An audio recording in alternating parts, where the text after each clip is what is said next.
second. All right. What is up, everybody? Yeah, I'm getting a text from you, Julian, that Rumble is not working. I hope that maybe that remedies itself, but otherwise we're going to stick with YouTube today and obviously the Bitcoin Laws channel. Anyway, ladies and gentlemen, technical difficulties aside. Yeah.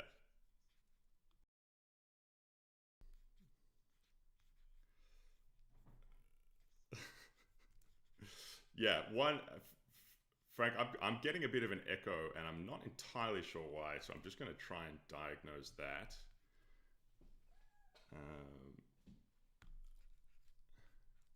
Oh, okay. I think actually we're good.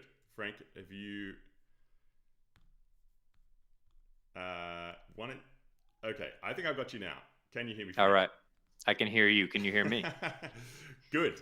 I've got you. Cool. Welcome, Frank. Welcome everybody to another edition of Capital Gains. That is what you're watching. That's what we're here to. What we're here to do. We're here to talk about all the gains in the capital of the United States and, of course, around the world. Policy, politics, Bitcoin, digital assets, and related issues as well. Thanks everyone for being here again. My name is Julian Farah.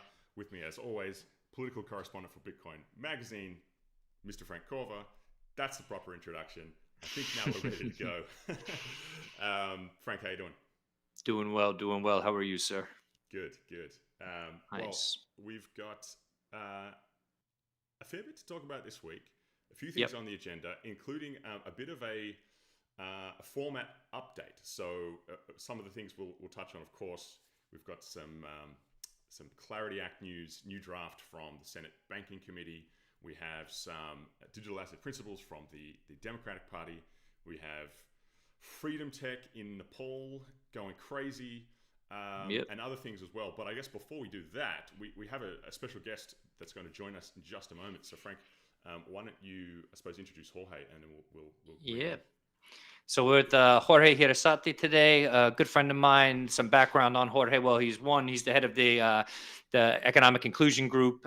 He's done a lot of work. He did work with Students for Liberty for a while, but he does work around the world, educating people about financial matters. Proponent of liberal democracy. Jorge also is from Venezuela. He's actually from the city in Venezuela I used to live in, which is kind of a fun connection that we have. But he does incredible work around the world, speaking with people, politicians in the U.S. and abroad, the State Department, educating people about things regarding debanking, transnational financial repression, why Bitcoin and other digital assets are important, and generally speaking, trying to make the world a more inclusive place when it comes to finances for human beings around the world. So without further ado, It's an honor to have Jorge with us here. I think we can bring him on. There he is. Get him in. Yeah. Jorge, thanks for being here. Yeah, man.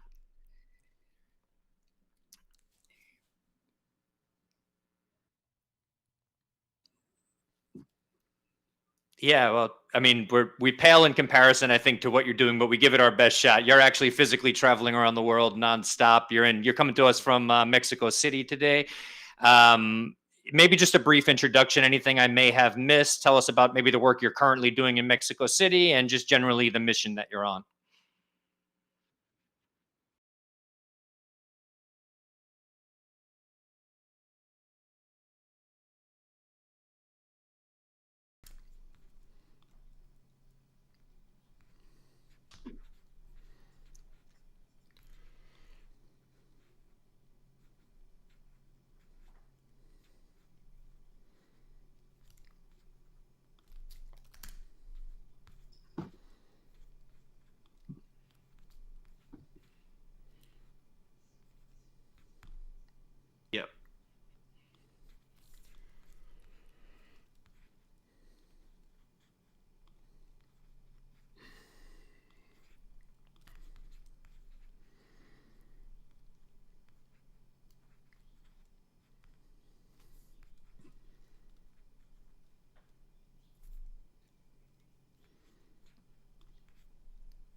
Yeah, appreciate it. Met Jorge about a year and a half ago. It was at a Students for Liberty conference. So, Students for Liberty, for those who are unaware, they do work, I guess, spreading the ideals of liberal democracy around the world. And obviously, sort of a Bitcoin adjacent organization. They work with people all over the globe. I know I've spoken with Wolf, the head of the organization, and some of their people are paid in Bitcoin. But it's not specifically about Bitcoin, nor is the work that Jorge does. Bitcoin is a piece of it, a small piece of it. But I think the bigger thing that you've done, especially in the United States as of late, you've testified in front of Congress about the dangers of banking and also what, I don't know if you made up this term, but it's the term transnational financial repression. And this is something that you and the likes of Ludmila Kozlovska, the president of the Open Dialogue Foundation, have spoken very openly about, have raised awareness about. So maybe you could give us a little bit of an update as to what those congressional hearings were like, and then also what this repression is, what trans.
Yeah.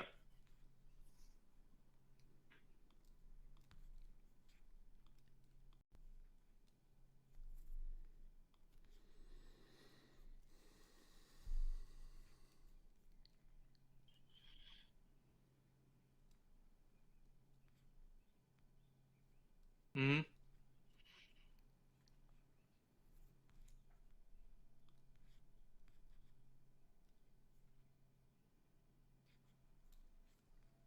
So could I jump in there? I just want to really harp on this point. I've had this conversation a lot with you and with Ludmila.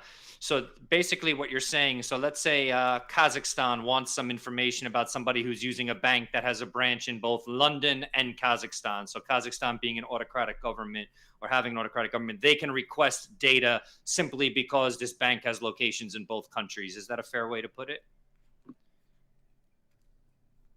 Okay.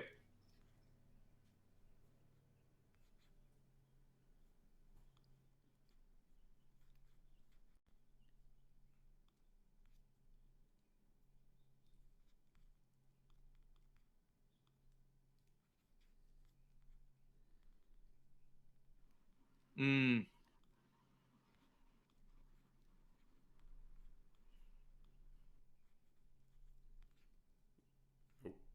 needs to actually share this data with other banks or with other law enforcement. So right. it's virtually with any country, with only a few exceptions like Russia, Iran, Myanmar, but only a few exceptions. With most countries, this sharing is automatic. And what do law enforcement use as excuse?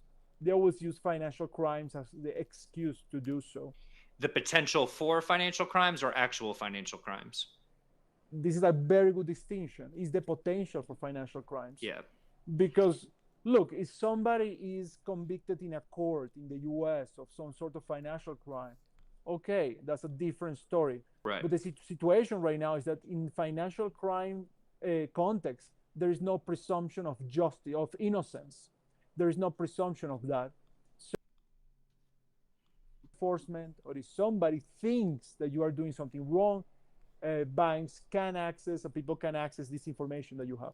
Yeah, I think most people would be absolutely shocked to know that.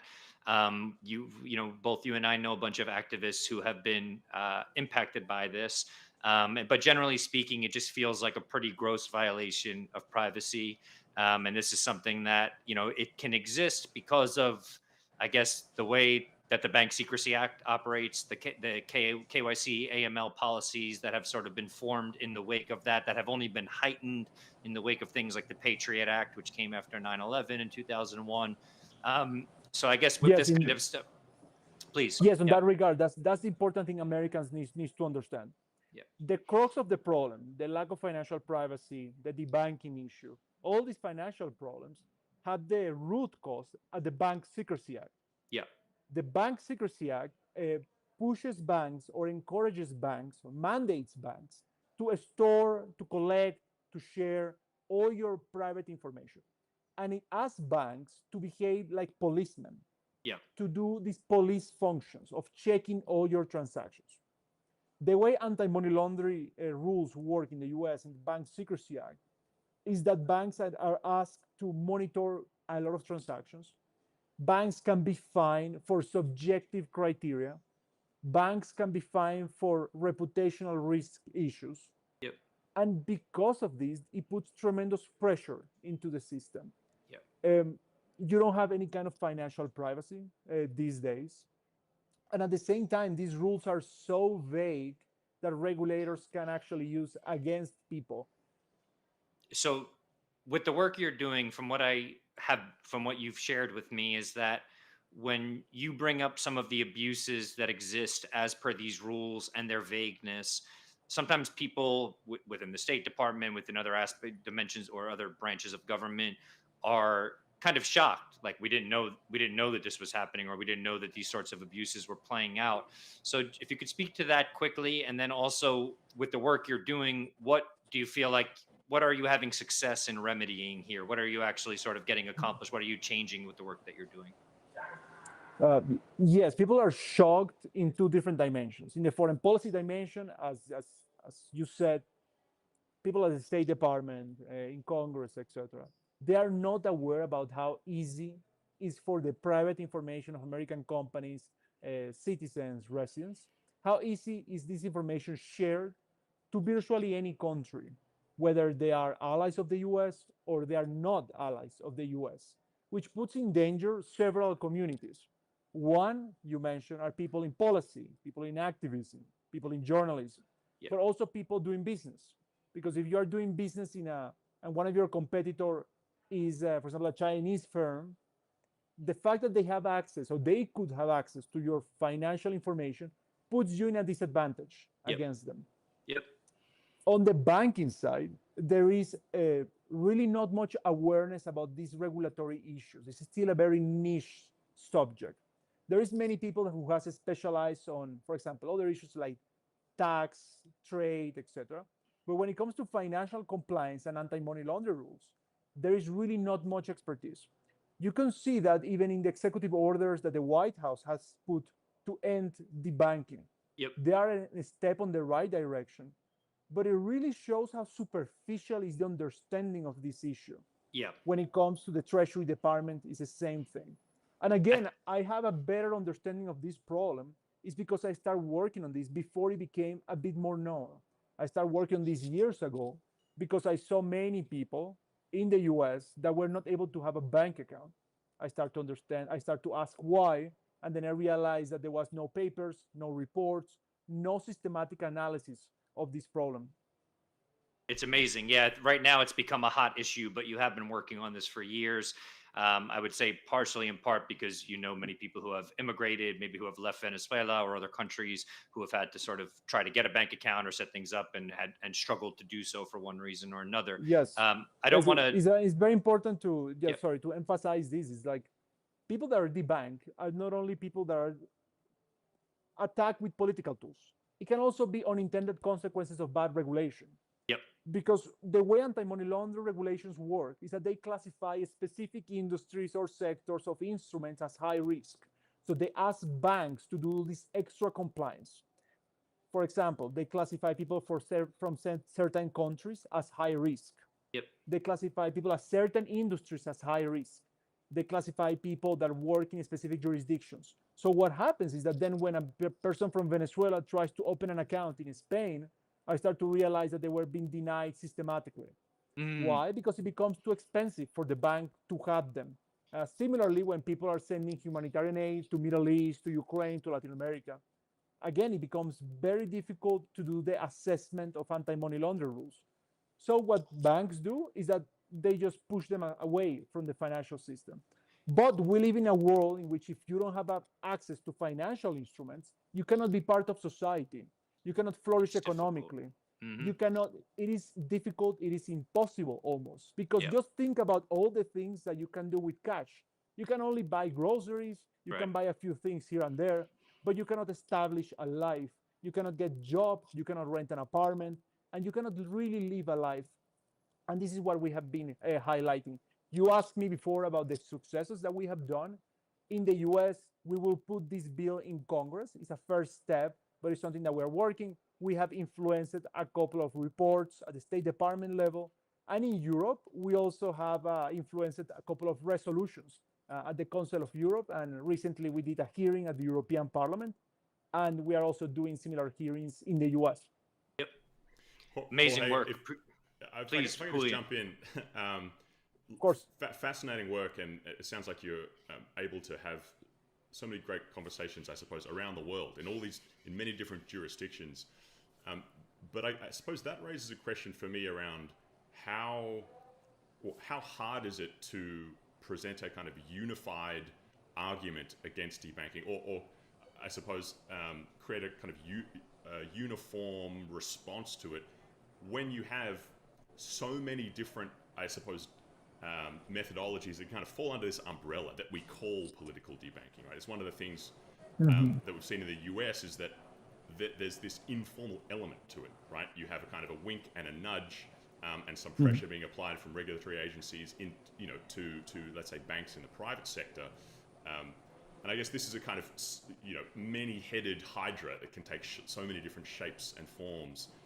How do you think about that, and how is it? I suppose how can you kind of lead this movement against something that can be so hard to pin down? This is an excellent question. And so there is different communities who are being debanked, as you mentioned. There is the people who are politically attacked. That's why they're debanked. There are the people who fall into the unintended consequences of the debanking issues. And there is people that have never been banked, so they are unbanked systematically. These are three very different communities. But the source of the problem is similar. Is the way these regulations are built and constructed. You said, for example, about this informality in the way regulators can pressure financial institutions, right? One thing that we need to make is these rules extremely simple, transparent, objective. There has to be due process, and there has to be cost-benefit analysis. So every conversation between regulators and financial institutions, when it comes to these issues, have to be in writing and have to be eventually be public. This is one change, for example. Right now, everything is informal. In fact, banks, in many cases, are not allowed to disclose that even these reports have been disclosed to them, or that even these conversations have taken place. So everything has to be transparent, right? Everything has to be also objective. If somebody's pushed away from the financial system, there has to be an objective criteria that, for example, they committed a crime in the US, and a specific financial crime in the US. Yeah. Everything has to be transparent also from the numbers perspective. We don't know how many people have been debanked. We don't know who has been debanked. We just know a few statistics. We know that 12,000 people have put complaints in the past 2 years in the US. We know that 10% of Americans in the past 2 years have been unbanked at one moment. From the European perspective, we know that 87% of cryptocurrency companies have manifested some sort of debanking issue. And by the way, the same with defense companies, energy companies, people that work in oil, people that work in international trade. So it's several communities. But we need to really refocus all this anti-money laundering work, all this anti-money laundering system, not only for financial inclusion and for democratic perspective, also anti-money laundering regulations are not doing what they're supposed to be doing, which is to catch the bad guys, which is to catch the criminals. Only 1% of money laundering proceedings are ever recouped. So it is very difficult to build the coalition that we're trying to do so. It had taken us, I would say, at least a year to fully understand how to put everybody together. Because as you mentioned, people in the crypto industry who have been debanked is like one community. People who are human rights activists is another one.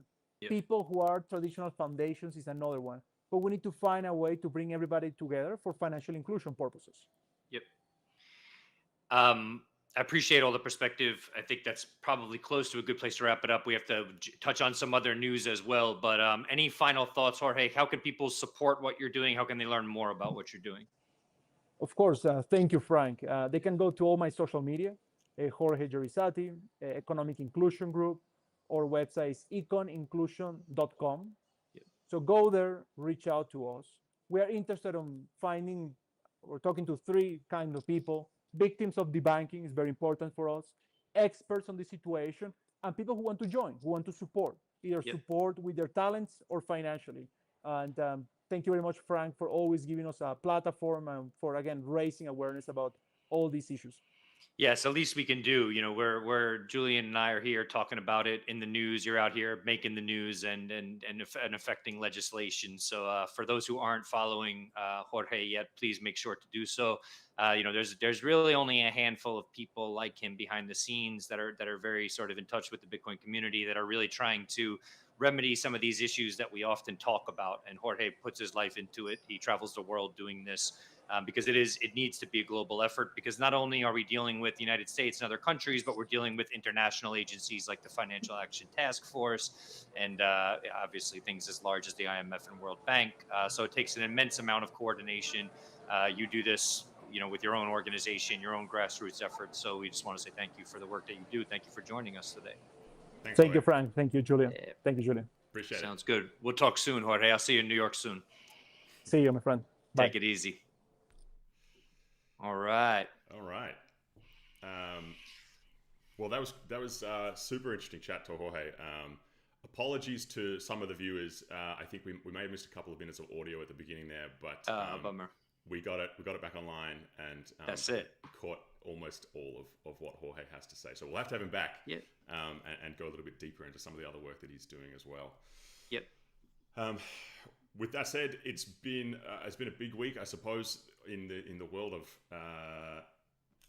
digital asset legislation in the United States, yep. Or at least some kind of rumblings of the kind of wheels of Congress clanking slowly over and getting back into gear post summer break. So I think we can jump right into some of that. Probably the first story that we should touch on, Frank, is that the Democrats released their own principles for digital asset market structure. 7 principles. It's kind of got this document, which I'm attempting to show on screen. We won't read through the whole thing. Yeah. You wrote about it, and I think there's a fair bit to say here.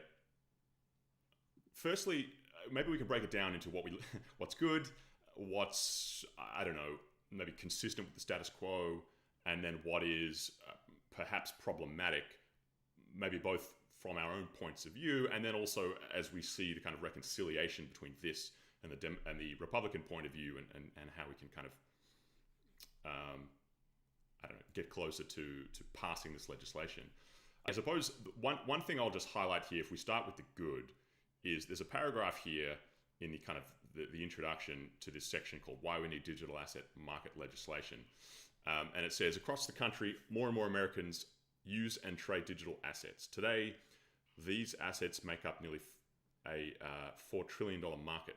Digital asset, I don't know about that. Maybe they do. Digital asset technology has the potential to unlock new businesses and spur American innovation. So this is a market tone shift, I would say, from Yep. the Democrats. We've watched and seen kind of hearing after hearing over the past few months where seemingly the real focus has been one of attacking, a kind of continuation of the Warrenite faction, anti-crypto army kind of point of view.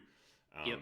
Of course, there has at the same time been some behind the scenes more bipartisan efforts going on to reach consensus, but certainly I think this is a kind of a tonal shift here. Without getting into the substance, some of which is problematic, but I guess do you kind of agree with that? How do you see this kind of framed? Yeah, I do think that there's a tonal shift here. For the most part, there, towards the end of this, they do get into, the Trump and his family self-dealing stuff, and it felt like that part was sort of in line with the way the Democrats normally treat this. But there did feel, upon my first read of this, I remember feeling like, okay, they're not fighting this anymore. They acknowledge this as like a reality, and they're actually gonna come to the table and ideally sort of negotiate in a way that seems like in good faith. So yeah, and I guess maybe without going into all the details, I think it's fair to say that there is a lot of overlap now between what the Agreed. I guess the Republican, Senator Lummis, and I think it was I don't know, it must have been maybe the Senate Banking Committee released their own set of principles a few months ago. Yep. If you look at that, and then you look at what's actually been drafted in the Senate thus far, and the language of clarity from the House, that there is a lot of overlap on a lot of the technical stuff, right? Like there are some substantive differences between, let's say the boundaries of CFTC and the SEC, how to apply this ancillary assets test. But there is now broad overlap. Maybe now's not the best time to talk about, I guess, all of that technical stuff, because I think perhaps more importantly, there are some real substantive differences.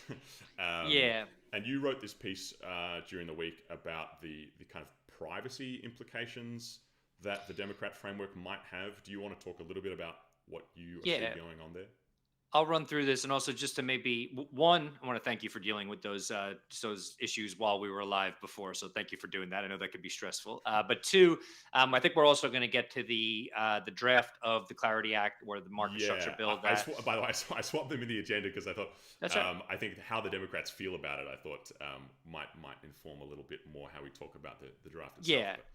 I think it's okay to approach it from either angle, but I think this also, the Democrats released this. I think it was the day after. No, I'm sorry, I apologize. So it was last Friday that a draft of the Senate version of the Senate Banking Committee's version surfaced. So actually, it didn't get published publicly. I actually reached out to someone that I know in the Senate Banking Committee, and they sent me a copy of it, but it wasn't like a public release of this. So we'll get into that in a little bit. But the Democrats on Tuesday, a few days later, taking out the weekend, 2 days later, released their framework, which I felt very much like was in response. And this is far less substantive. This is a 6-page or 7-page document compared to like 130 something page document from the Senate Banking Committee. But I'm going to quickly touch on some language that I touched on in that piece that you have up there. So there's language around issues around privacy.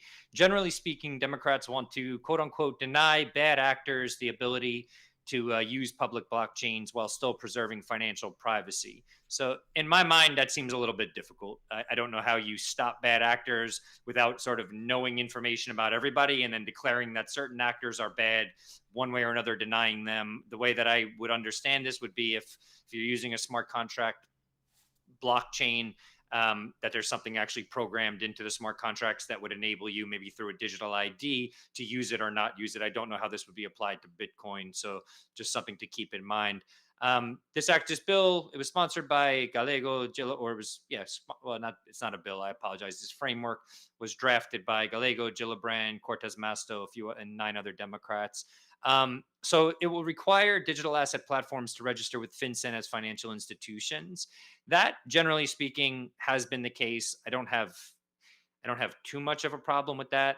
For Coinbase to be registered as a financial institution under the BSA. I mean, I'm not a big fan of the BSA, but like centralized platforms, I don't have as much of an issue with them having to sort of jump through the same hoops No. as the And Fidelity. that's one of the areas where there's no daylight between Republicans and Democrats. Correct. There's no daylight there. That's a perfect way to put it. My only sort of issue there is, what does the term platforms mean? Does platforms refer to just the Coinbases and Krakens of the world, or does it refer to decentralized platforms, Uniswap, Tornado Cash, other platforms out there? And I know some people would say, well, they're not decentralized. There's some level of centralization with them. Sure, but it's also a gradient. And also, if you look at it from a protocol level, it is decentralized. There's nobody that can influence the Tornado Cash protocol. It exists in cyberspace at this point, and there's nobody that can. You can influence the interface, or you could build an interface for that protocol or a client for it, but not necessarily the protocol itself. So I don't know whether that would include. I don't know what platforms includes.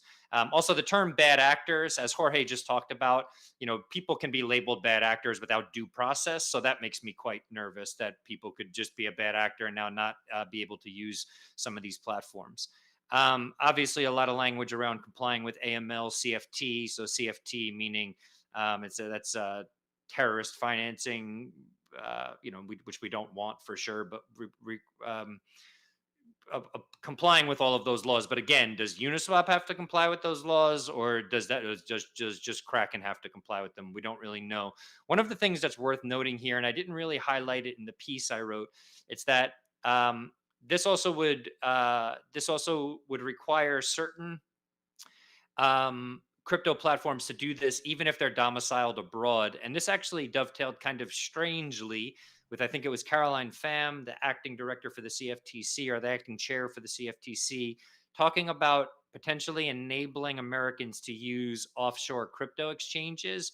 And it seemed a little coincidental that she was talking about this around the same time that she's saying that these exchanges would also have to be subject to these laws. So I don't have any sort of, I'm not trying to sort of like uncover something here or some sort of conspiracy, but it seems weird that this language is now sort of front and center, that this will also apply to institutions that are domiciled abroad. But more to come on that. The language that really got me nervous here, shape ecosystems to isolate non-compliant platforms that enable illicit activities. I don't know what shaping ecosystems means. Again, that to me would have something along the lines of potentially to do with digital ID, making these ecosystems have to comply with people who are using some sort of digital ID, again, where a smart contract would dictate whether or not you could transact. I know this is what the likes of former CFTC chair Tim Massad has proposed. Again, we'll follow up with this. I don't think Bitcoin could technologically be subject to all of this, because if you download the Bitcoin software, have your own wallet, there's no smart contract to be engaged with there. So it's maybe not something Bitcoiners have to worry about too much. But if they're looking at this for all of the other smart contract blockchains, they could also just simply say, and we saw some of this language in the House draft of Clarity, that if you're using Bitcoin and you do transact with, could be a suspicious address or address that's on some sort of list, even if you do so unknowingly, you could potentially face criminal charges. So I think there's some cool stuff in the Democrat. I'm glad that the Democrats are sort of coming to the table, but I think on these issues around illicit finance or potentially illicit finance or illicit activities, there's going to be a big conversation that needs to be had around privacy. And again, this conversation seems to have been had and have kind of gotten through with the Senate Banking Committee, which is now, run and dominated by Republicans. I don't know how much leverage Democrats have to get some of these ideas through, some of these ideas from the framework through. But the fact that this is sort of where they are with their thinking, I wouldn't say it's super scary. I would just say that some of these terms really need to be defined more clearly. Yeah. So a couple of things stood out to me. One is the absence of something quite big, which is any mention of self-custody. Yeah. That's now self-custody is in the language of Clarity, but I think a notable absence from the Democrat principles, particularly compared to the Republican, let's say, equivalent, which called out self-custody protections. A second thing I would say is, even though there's something of a tonal shift here, it's still, to me, an extremely overtly political document. Totally. You mentioned the Trump stuff. There's a whole section. I'll see if I can go. I'll try and go back to it. The final section, I think, if you scroll all the way down, it has to do with it literally calls out Trump by name. It's not just like, preventing corruption and abuse, and this is a paragraph about Trump and his family, right? yeah, So like we've talked ad nauseum, I think, about the Trump stuff and the Trump crypto stuff. But I just feel like for the purposes of passing serious legislation, it's not helpful and it's not relevant. And this whole thing about the family members too, it's like, come on, be serious, guys. The other thing is, I don't know, maybe I woke up on the wrong side of the bed when I read this, but I really take exception to this undefined bad actors terminology. totally, Right? totally. Like, this isn't, it's not the kind of thing I think at this point in time we can just chalk up to, sloppy drafting or something. Right. Like, we actually know how Democrats feel about, quote, preventing bad actors from accessing the financial industry. We know, like, we've seen it. We've seen what happens when they attempt to bring that, into reality. And it's exactly what we were talking about with Jorge. It's politicized debanking. So to me, that's almost kind of spitting in the face of all of the reforms that are starting to come to fruition around unwinding that regime of political debanking. And we're just going to throw in there that, by the way, we want to have unfettered, it's kind of unfettered ability to just remove bad people from the financial system when we don't like it. Like, that's we're too far gone. Like, we're way too far gone for that to be kind of casually inserted into the mix. So I don't know. It kind of, even though I like to see the language up the top about recognizing, I suppose, the importance of the industry, and it's somewhat inevitable. Like, that's great, but until we get rid of this other bad actors stuff and the overtly political corruption angle, it's hard for me. It's just hard to take it super seriously. And also, as we know, the kind of pushback from that side of the aisle on self-custody too, which I haven't seen any reports that's kind of abating at all either. So I don't know. We'll see. But my grade is probably like a kind of a C- if I had to. I think that's right now. I think that's fair. Yeah, I would say something around there for me as well. Again, a little bit more positive than we're used to from the Democrats, but surely nothing to sort of start celebrating about. Yeah. So obviously we've been talking about the Clarity Act draft for a while, but you also wrote during the week about how, the inclusion of not just language that protects developers, but maybe potentially updated language too. What's the latest on kind of inclusion of this stuff?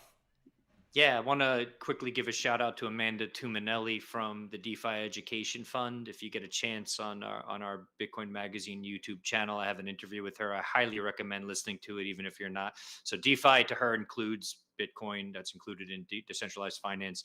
The organization is funded by Uniswap, so it's a little bit more focused on that DeFi. At the same time, she's done absolutely incredible work in protecting P2P rights. So she actually pointed out, I posted something on Friday when I got the draft from someone, and I posted a few segments from it, and she said, check out this page. It actually retroactively would protect some of the developers, which would be a benefit for Roman Storm, though I'm not so much sure about the Samurai devs who have already taken a plea deal, pled guilty to the money transmission charges.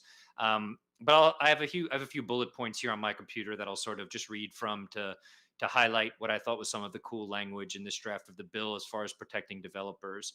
So there's a section that says only crypto developers or providers that knowingly exercise control over currency, funds, or other value that substitutes for currency can be treated as money transmitting businesses.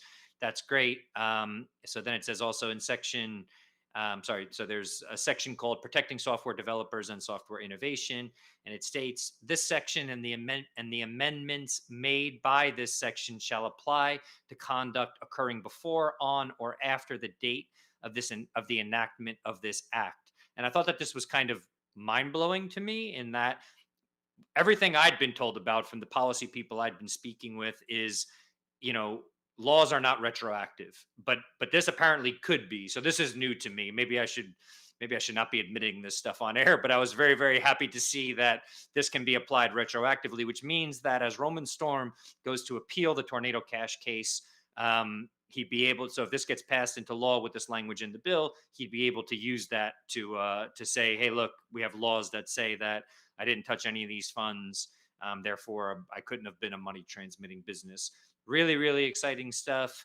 This is also applies to. I'm not as familiar with this code, so I know it applies to. It's a 18 U.S. Code 1960, which is the main money transmitting code, but it also applies to 31 U.S. Code 5330, which again has to do with non-controlling and non-custodial entities building certain technology, but again around money transmission and what constitutes a money transmitter and what doesn't.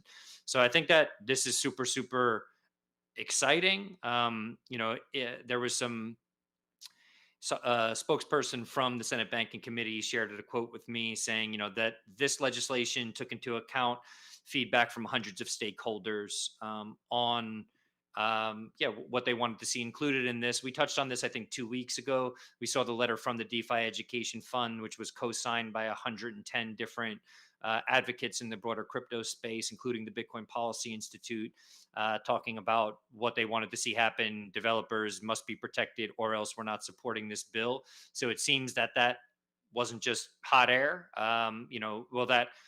That the Senate Banking Committee did listen. They did take this seriously.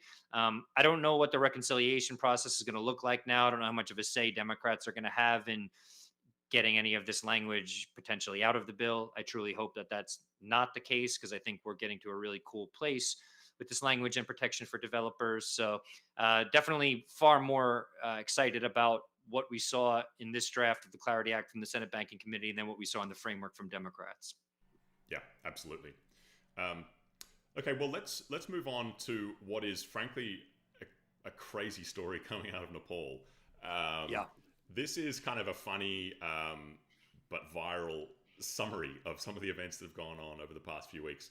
So basically, obviously, partly I've seen this confirmed in news sources, some of the details, but I don't really know too. But this is the story: is that more or less a bunch of young people have started this social movement against the regime in Nepal for a variety of reasons, corruption, economic inequality, and other things.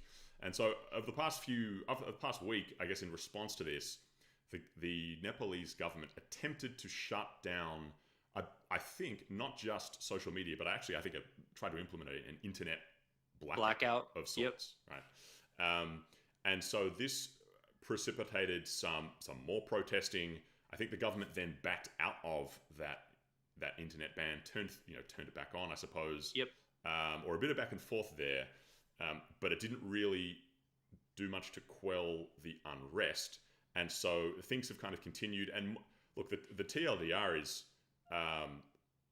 it seems this kind of youth movement has actually toppled the Nepalese government, literally, including, from what I have seen reports on, them kind of electing an interim leader via polling on a Discord server. Amazing. Which is wild. So anyway, this is kind of context for, I suppose, what's been going on in Nepal. But then specifically, there is a kind of a freedom tech and Bitcoin angle to it, which is that BitChat, the Bluetooth mesh network app developed by Calais and Jack Dorsey, has been, I suppose, instrumental, well, in some way, in helping to organize this movement against the government. So they saw this kind of huge spike in downloads, lots of people using the app, kind of in circumstances in which it seems, I suppose, it's precisely designed for. Totally.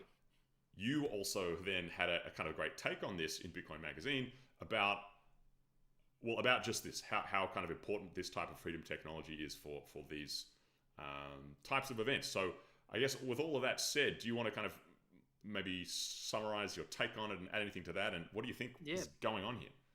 Yeah, pretty remarkable stuff. And I'm not sure how the word got out about BitChat existing, because it's relatively new. This is only a few weeks, months old. But you had 48,000 downloads on September 8th in Nepal, which is a decent amount of people protesting in the streets. They found out about BitChat. They started using it. BitChat also harnesses Nostr. I'm not going to get into the technicalities of how they do that. But the point that I was trying to make in this piece was it's great technology to protest with. There was actually the protesters in Togo a few weeks ago were also using BitChat when there was a blackout with the internet there. Great for that. But the thing that's sort of the bigger lesson to be learned, in my very, very humble opinion, is that when you use social media like Nostr, technology like BitChat, Signal to maybe a lesser extent, well, Signal also, but then obviously censorship resistant money, eCash, which Kale is also building and hoping to incorporate into BitChat, which is like a bearer asset that lives on your device, not necessarily on a blockchain, but that's built on top of Bitcoin. It's kind of a representative I won't get too into the details, but it's a way to essentially privately use a placeholder for Bitcoin as money. We have all this technology now, and it inherently changes dynamics. And if it were used as the Nepalese people rebuild, then the government can't shut off Nostr. They can't shut off BitChat.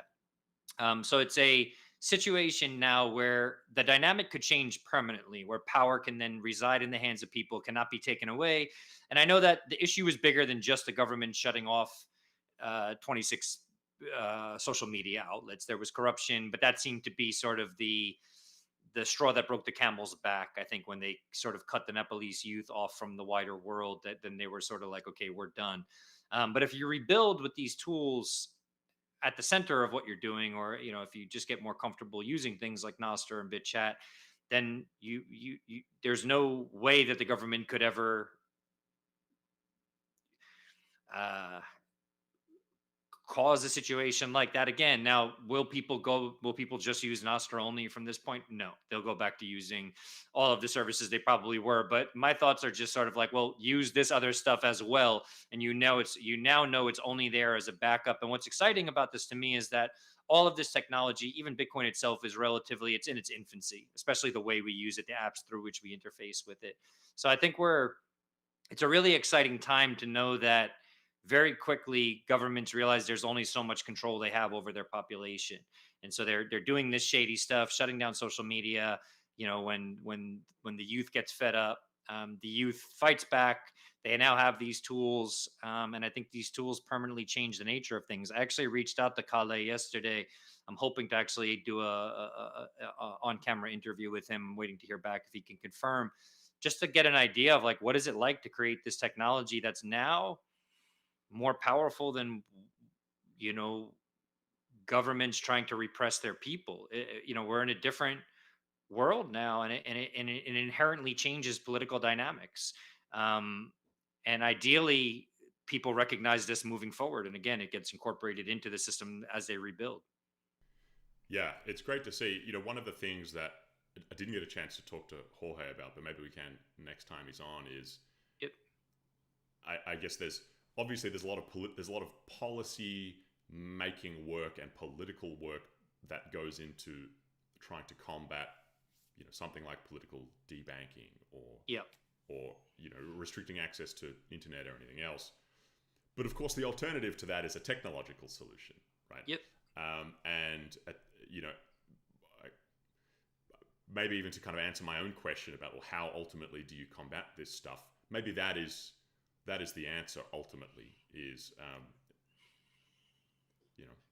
much in the same way that we believe that Bitcoin is really the only ultimate way to really, I suppose, either end central banking, or it's the only I guess countermeasure that can kind of stand on its own and be uncensorable ultimately. Things like BitChat kind of sit across from this kind of political repression and perhaps play an analogous role. And even though unfortunately there's this kind of catch-22 where it's like you want people to adopt this technology, but of course the unfortunate reality is it often takes very negative events and circumstances that forces people's hands. Yep. I suppose hopefully as the technology and technologies like this develops, even if there's not mass adoption, I suppose if there's enough, then it might actually just be a deterrent. So this is the kind of, and again, I'm not saying that this is Bitcoin or it's the same thing, but I think it's kind of analogous where, the ultimate role that Bitcoin plays could end up being a kind of disciplinary constraint, a disciplinary deterrent constraint on the excesses of monetary debasement, even if central banks continue to exist, right?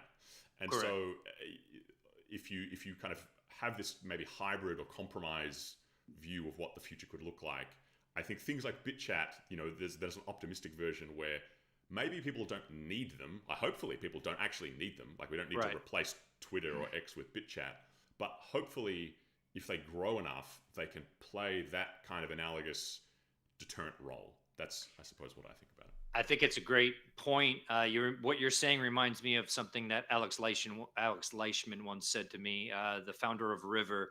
I interviewed him for a piece I was doing on River, and he said, like, Bitcoin doesn't have to replace everything. It just needs to be an alternative that always there, that everything else is measured against. So if another institution is censoring, or if they're doing some sort of financial repression, or if they're debasing the currency, you always have Bitcoin as essentially the measuring stick or the place to go to if you need it. And I think that other systems will continue to exist. We might be wrong about that. Maybe we're just sort of living, we're both have lived in a world where we just can't imagine that yet. I don't know. But at the very least, to know that these tools exist for innocent people to use and again, like, it's funny because it's like, where I don't imagine that any Democrats are going to have read this article I wrote or followed this story and incorporate that into their thinking next time they draft some sort of policy framework like they did. But how is this not something that the Democrats wouldn't support? How is this not something that, people who are, Democrats are, these were the protesters of the 60s in the United States. These were the people that were fighting for freedom in the United States. And it's like, how do you not see these sorts of use cases existing and factor that into your thinking to some degree? Yeah. So I don't know. It's part of the reason I continue to push these stories forward, though they're a little bit outside of my purview of they're political for sure, but not necessarily stuff that's happening here, but they are really important. These are the moments, I think, oftentimes when people talk about Bitcoin, crypto, this technology, whatever, they often say, like, well, it's only necessary in like a Mad Max world or blah, blah, blah. It's like, it's not. Like, and sometimes the world temporarily moves into Mad Max territory. So we need it for those moments at the very least. Yeah. Well, and hopefully it actually can prevent us from getting to Mad Max in the first place, right? Totally, yes. And actually that's, we've got a couple of minutes left. That's actually a pretty good segue into something else I wanted to touch on with you, which is please somewhat related to, I suppose, crazy events politically that have happened this week. And we don't need to go into the details. It's not really relevant to what we talk about. But I guess the increasing polarization and radicalization of discourse in the United States. Yep. So it certainly gave me pause and made me reflect on a number of things, but including this idea of what revolutionary times are like to live in. Yep. And it's something, it's a topic that Bitcoin, it's been intrinsic to Bitcoin for as long as Bitcoin has existed, this idea of it being a revolutionary technology. Many of the goals of Bitcoin, is you and I included, are to radically change things about the financial system, right? And I think some of the stuff that's gone on this week has just made me reflect a little bit on what that actually means. It's easy to say, but what does it mean in practice to talk about radical upheavals of institutions and political systems? And I think frankly, my point of view is I actually don't want to live. Like, I don't want a revolution. Revolutions are bad. Like, they're tough. Yeah. I'm not excited about the prospect of living through a fourth turning, that doesn't actually fill me with excitement and joy. It's really hard, I think, as being a Bitcoiner, because you predict these things. And it's this kind of feature of human psychology where the more you focus on something and the more you predict something, whether or not it's totally conscious, you almost start to wish for it and want to see manifest it happen. And manifest it, right? And it's like, right. Well, don't we want to see the Fed ended and all this stuff? And I'm not, in a sense, the answer is obviously yes, but also I think times like these require people to seriously think about second order consequences of revolutionary action. And, you know, I hope that Bitcoin is a peaceful revolution, first and foremost. And I would rather it take longer to be realized than tear everything out by the roots. So I don't know, some kind of rambled thoughts on the week, but you know. Totally agree. Could not agree more. When people talk about hyper Bitcoinization tomorrow, I'm very much not a proponent of that. It's not, and that doesn't make me inherently a proponent of an unjust system or an unjust financial system or something like that. It makes me a proponent of like, not necessarily wanting to live through chaos and seeing a lot of people who don't yet understand some of this technology or use this technology suffer as a result of that. So I think ideally, you know, I just interviewed Jason Brett, who was a regulator during the financial crisis in 2008. He worked for the FDIC. It's a piece that I'll be publishing in the upcoming edition of the print magazine for Bitcoin Magazine. And he said something in the piece where he was like, yeah, you know, maybe by like 2175 or 2200, Bitcoin really gains a foothold. And my reflexive thought was like, how dare you say it would take that long? But then as I thought back, he's just like, he's a very pragmatic guy, loves Bitcoin. And he's just sort of like, if it happened any faster, we can talk about all this stuff and I think, I don't know if this is exactly what you're getting at, but I'm imagining the Charlie Kirk thing is a bit of what you're referencing. Yeah. So that's there. There's a lot of people that get excited around the fight that's now going to ensue. I'm not excited about that. I think that one can only get excited about what societal decay, what that looks like, what civil war looks like. When you haven't lived through it, or when a generation hasn't lived through it, or like people haven't lived through it in some time. I lived through it to a certain degree in Venezuela. There's nothing fun about it. It's completely miserable. Even if you are the one that did understand like something like Bitcoin as hyperinflation was happening, most other people around you don't understand it. And it doesn't make it any more pleasant to be on the lifeboat, so to speak. Maybe a little bit more that you're not suffering directly. But I think that, yeah, with all of this, I didn't chime in at all, mostly because I didn't really follow Charlie Kirk. I don't have strong opinions on what his message was or wasn't. But I think if I could make a small suggestion, try to sort of be peace and not necessarily fuel the incendiary rhetoric and the suggestions that the only way to solve this is through more violence, and that, you know, this is just inherently what happens in a fourth turning, so we have to lean into it. I think the stuff that happens in a fourth turning, unfortunately, happens because a lot of people made bad decisions for a long time. And that's what we're now feeling the consequences of. Ideally, what we're trying to do with Bitcoin and education around this and the broader technology is to help people make better decisions, or at least know that other options are out there for them. But to maybe cheer for a world in which we would accelerate that process, maybe through violence or other means or something, I would just humbly recommend against not necessarily doing that. And if you're hurting because of what happened, I think that's totally fair. It's nobody. I remember even just watching the video and just being like, holy God, like this is unbearable. This is terrible. It's okay to hurt for sure. I would just maybe try to channel that. You don't have to channel that into tweets and things like that. It's not that you can't. It's just maybe try to allow some of the vitriol to seep out of the system before expressing how you feel about what's going on. Is that a fair recommendation? For sure. I mean, I was disturbed by it as well. And whenever that type of thing happens to anybody, you want justice. Of course, you want justice. When you know, there are evil people out in the world. There are people with bad intentions who do bad things, and of course, we want justice for that. We don't want that to happen. But yeah, it's just tit for tat violence and escalation is not only is it just going to accelerate suffering for many people, but it doesn't actually ever, like throughout history, ever achieve the aims of the people kind of promoting it anyway. So my hope is that there's a kind of a swift resolution to some of this stuff. Yeah. And that we can kind of dial the temperature down, and then I suppose, you know, we can still have, at least in our world, we can still have this optimistic vision of the future for Bitcoin where, yes, we're going to right wrongs. Yes, we're going to correct injustices in the financial system. And maybe we might live to see something better and wholly different emerge. But we don't need to, or I think want to be kind of a wrecking ball along the way. At least you and I. I think that's a very, very good way to put it. I think when I talk about one of the reasons I'm concerned and often focus on like privacy and developer rights and all that kind of stuff is just that I think Bitcoin should always be an option for people, especially people who do need to use it and preserve their privacy. It's not that it has to be the only option for humanity.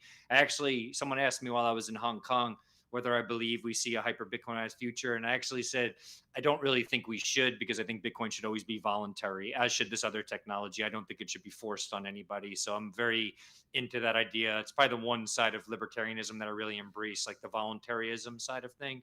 And I think that adopting Bitcoin should be a very voluntary thing. It shouldn't be forced upon people. I mean, ideally, people don't just come to it for pain, but they see some other benefit because of pain, but they see some other benefit. But I just think we need to protect its right to exist and for people to use it permissionlessly. While I'm not going to get too far into this, while still acknowledging the fact that if bad actors get too much of it, that could cause other bad situations, people with big weapons, that's a conversation for a different day. But one thing I did want to, we might go a little bit over. We're shooting to just keep this to an hour for all you guys. But you have some news today about what you noticed in the draft? Did you want to touch on that at all? I did. Yeah. No, I kind of jumped over it because I thought we might run out of time. But yeah, I suppose we can touch on very briefly. Let's touch on it. Yeah. On some SBR related news, and I guess I'm also cautious at this point in time of hyping any of this stuff up too much.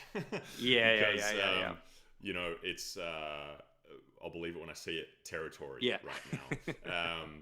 But this was completely accidental that I stumbled this week across this in there's an appropriations bill in Congress, which is obviously very big and much broader than anything to do with Bitcoin.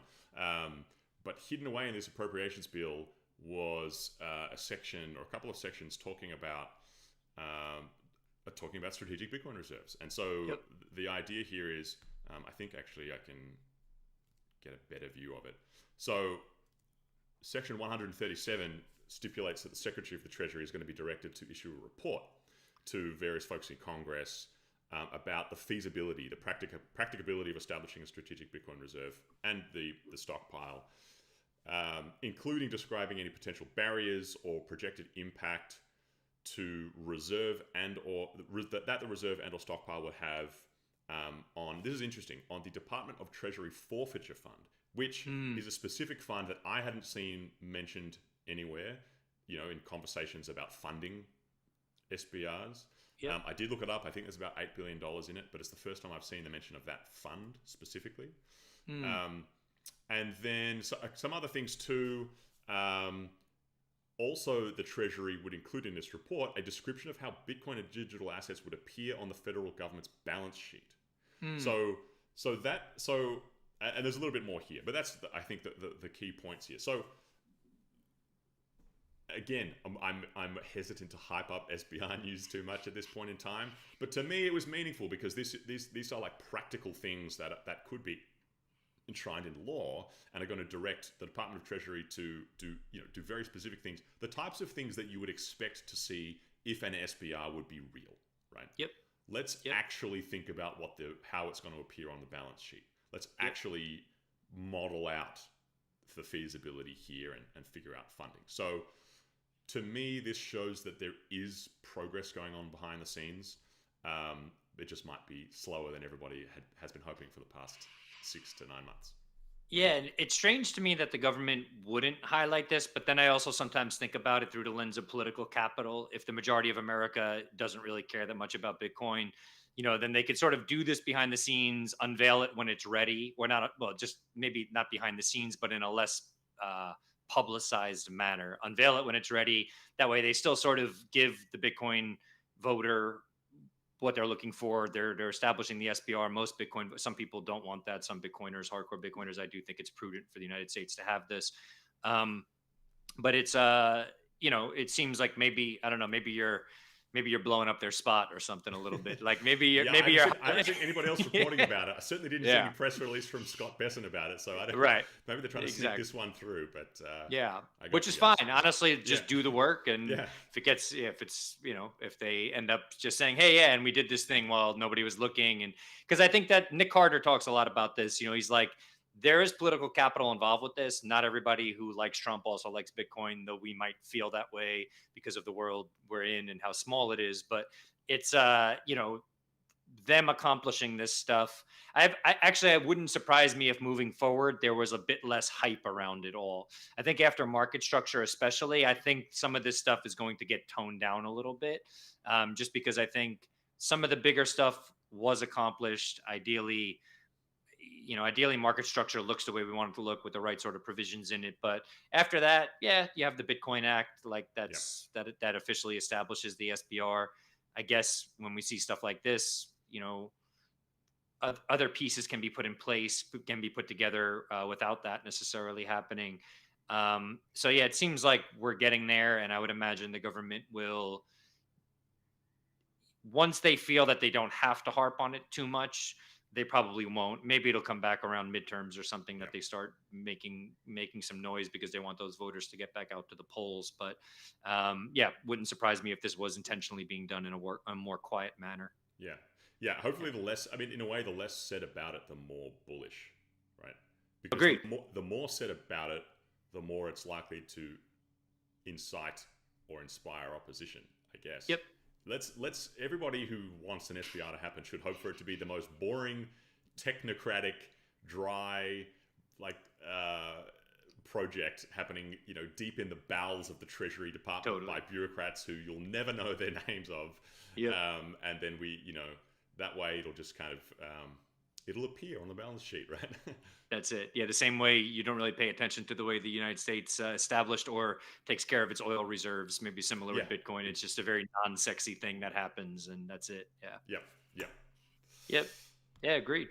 Cool. Appreciate you bringing up the Charlie Kirk stuff. I think it's worth, and not just that. There's broader stuff happening both in the United States and around the world. It's hard. Yeah, I mean, if you're struggling with it, I think a lot of people are struggling with it. This stuff, it's wild to see this stuff just go live. See this stuff happen on X now, and this is the world we live in, and it's people are hurting. Sending love to his family, of course, his children. It breaks my heart to know that. What does he have? Like a 4-year-old and a 6-year-old or something? Yeah. Children. Yeah. So it's super sad. Yep. I guess the only piece of advice I would have, and by the way, totally struggle to take this advice myself, is just to log off. Sometimes, right? Put the phone down, try and get away from X another, at least for an hour or two. Yep. If you're kind of going through it more and more of the timeline, doesn't tend to help. Agreed. Yep. Couldn't agree more. I think that's a good way to put it. Thank you guys as always for tuning in. Thank you to Jorge. Yeah. Thanks to Jorge. Apologies again for the audio issues at the start. We're going to get better and better at this. That's my solemn promise to everybody. But thanks for being here, folks. Frank, thanks to you. And we'll see everybody same time next week. Cool. Take it easy, everybody.